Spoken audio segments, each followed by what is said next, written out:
They say a realtor in their first year will lose out on over $100,000 worth of business, and I was obviously no exception to that. Here is the story of my very first deal in real estate, all the ways I messed up, but also a few things that I did okay.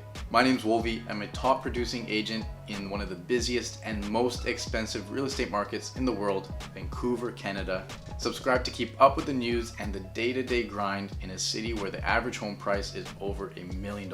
So as a new agent, that was 7 years ago, I was 22 years old. I was doing all the prospecting activities to try to find my first piece of business. I was cold calling, I was door knocking, I was hosting open houses. And there was this one open house I was hosting for an agent in my office. So during my open house, these buyers came in. It was a couple with some kids and then the buyer's mom. I somehow managed to build good enough rapport to where they wanted to give me their contact information, and I did my best to try to stay in touch with them about this house. So during my follow-up, they mentioned that they would need to sell in order to make the purchase, and I had no idea what to do. So I got so excited. I knew that this was a potential listing and also a potential purchase on the other end, and I didn't want to mess it up.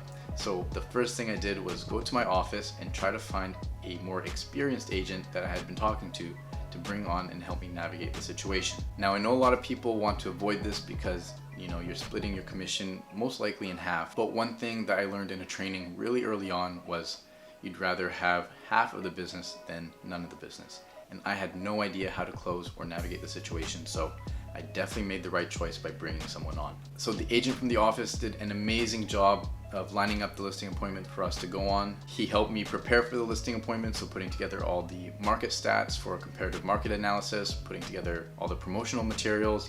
He helped me by using his listing presentation, and it was amazing, especially considering I had none of that stuff. We show up to the listing appointment. I am so nervous. We sit down at the dining room, and get this, the agent sitting beside me took on the whole presentation. I was so quiet during the presentation. I didn't really know what to say.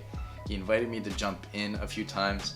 I said what I could, probably embarrassed myself, but during this listing presentation, they did bring up one objection that I would not know how to handle. And it turns out that these sellers had already met with the most famous and popular real estate agents in the neighborhood, and apparently he crushed the presentation. And these sellers were already leaning towards working with him. They just brought us in for a second opinion. And the first thing I thought is, we are definitely not gonna get this listing appointment. This guy is a freaking rock star, and I'm just a kid. But the agent from my office handled the objection really, really well. This is what he said. Do you know what, Mr. Seller?